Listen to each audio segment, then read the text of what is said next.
Good morning, everybody. Matt Modi here to give you my favorite NBA player prop picks today. We're talking Monday, December 30th. Finally, the Splash Zone is back in your life after about 5 days off over the holidays. Posting plays to my Dub Club and to Twitter. We're back recording ththese YouTube videos specifically for the NBA. And I gotta say, we went on the heater of a lifetime over the course of those 5 days. On NBA Christmas, we went 5-0, literally cashed every single bet on NBA Christmas. And that continued. We just had an insane run from Christmas that ended slightly yesterday. We were only down 1 unit yesterday, so it's not like it was terrible. But we just went on an absolutely insane NBA run. Hopefully, now that I'm back home recording these YouTube videos, we can continue that success. But for those of you that were able to follow along, again, posted them to my Dub Club and posted them to Twitter. We just went on an absurd run. That now brings our profit on the year. Yes, I can finally say profit on the year up over 7 units. And considering how bad things were, honestly, for the majority of the season, I'm happy to be up over 7 units. And I'm happy to continue this hot streak over the course. Hopefully we end December well and then really go on a run starting in 2025. So I would appreciate it if you could click that subscribe button if you are new to my YouTube channel. Obviously, like the video, comment, all that stuff helps me out a ton. But let's get into these picks. So I'm going to have 5 plays today, including one juicy ladder, which we can get right into with our first play. Nuggets versus Jazz game. We're going to go with a Christian Braun point prop ladder. We're going over 11.5 points, minus 120 odds at Bet365. And we're also going to go ahead and ladder him up to 15 plus points, plus 200 odds, also at Bet365. Full unit mix slam on the over 11.5, half unit mini slam on the 15 plus points. But our first play of the day, I absolutely love this one. This is honestly probably my favorite play of the day. If you just only wanted to bet one of these, it's honestly probably this Christian Braun points one.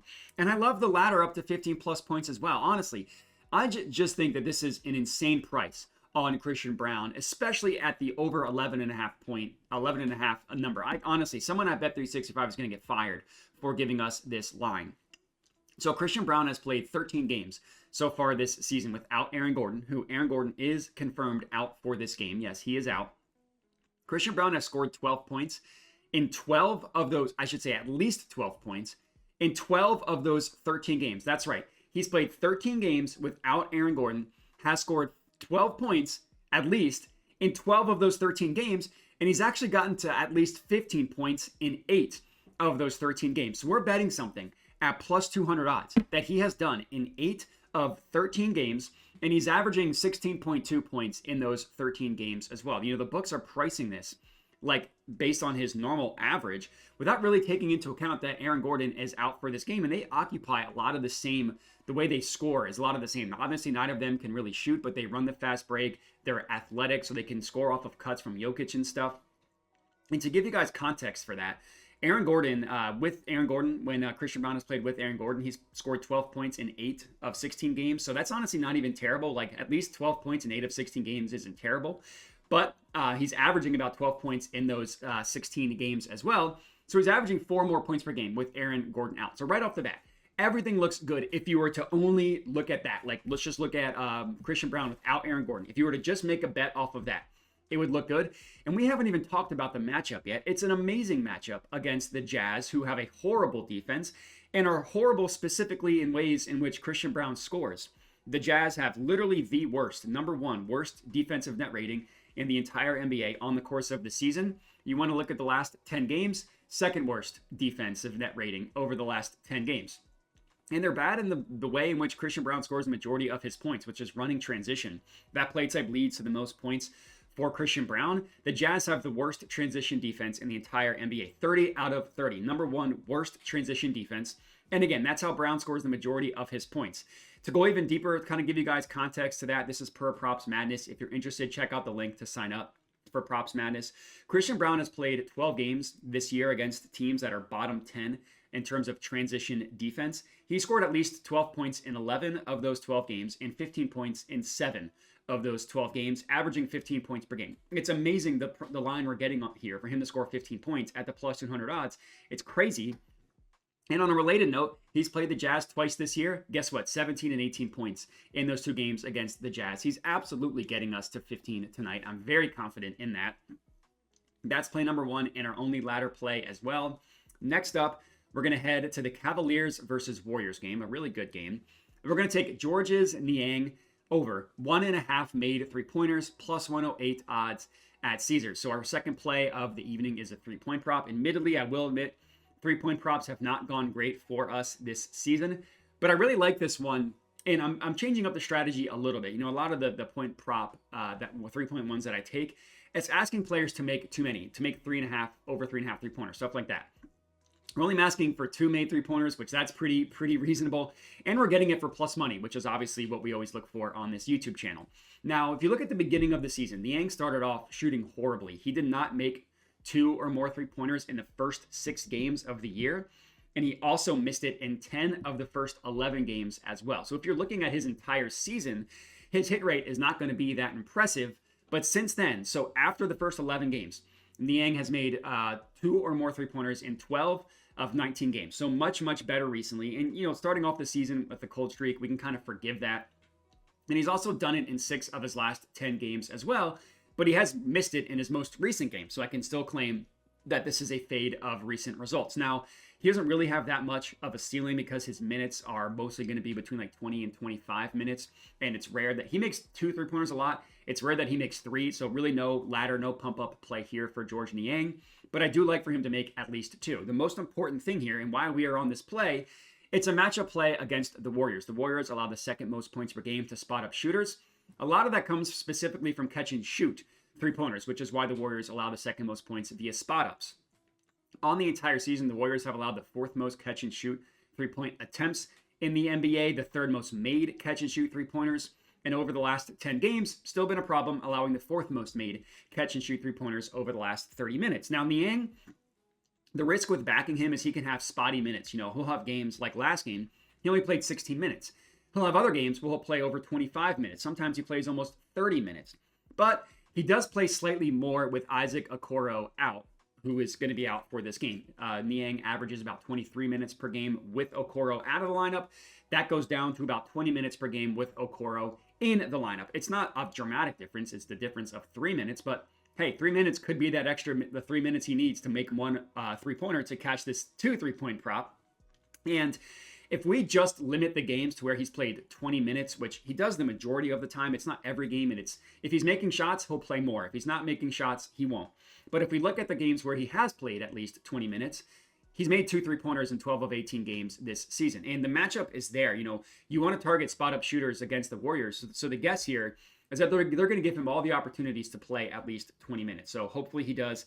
Hopefully he cashes out 2 or more 3-pointers for us. That's play number 2. Third up, we're going to go with Knicks Wizards. Jaylen Brunson over 8.5 assists plus 110 odds at Fanatics. Now, this is a play. We are not fading recent results. Not at all. Brunson has cashed this in 3 straight games, and he actually just cashed it. Literally, the Knicks' last game was against the Wizards on Saturday, and Jaylen Brunson went over this number. Normally, I hold off on situations where teams have played back-to-back, like are playing in back-to-back games, and the player just cashed the play that we're taking. But I do think that there is actually still a lot of value on Jaylen Brunson assists, even though considering the fact that, again, they just played and he went over. Now I'm going to get into that. So yes, Brunson has cashed in 3 straight games.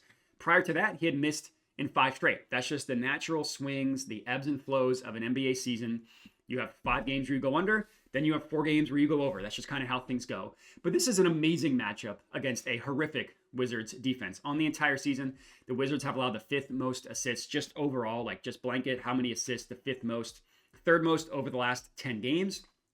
Not only that, but per props madness, which will group players by scoring profile and by rebounding and assist, playmaking profile. Per props madness, 6 of the last 7 point guards against the Wizards have cashed their assist prop over.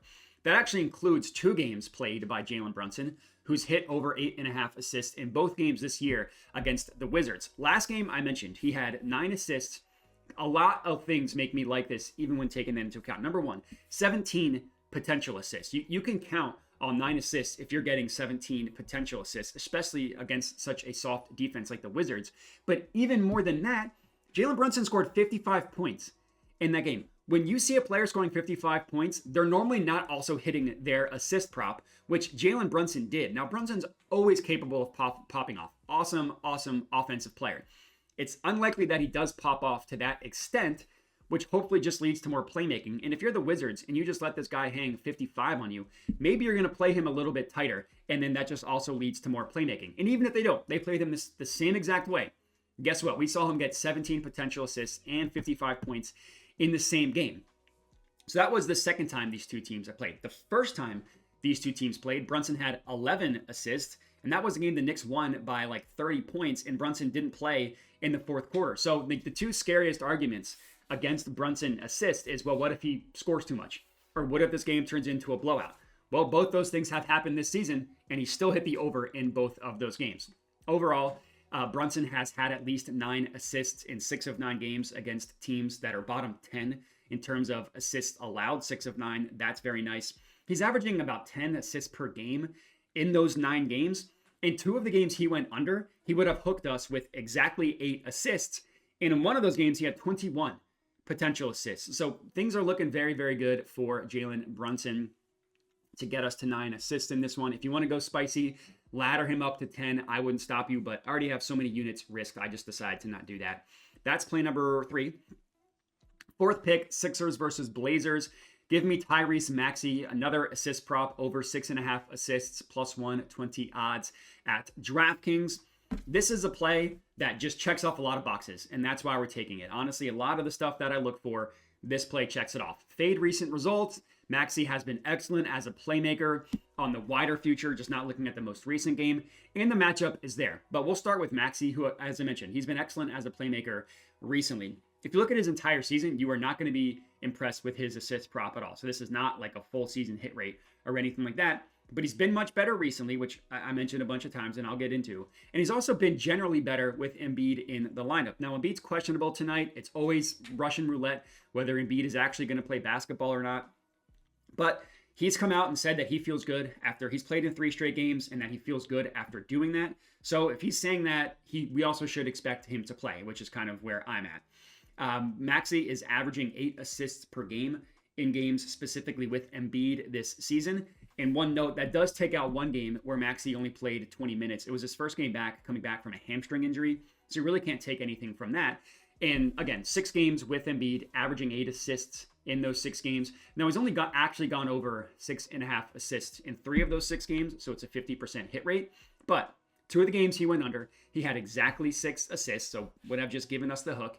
And in all 3 games he went over, he had more than 7 assists. So he never would have hooked us in a good way with 7 assists.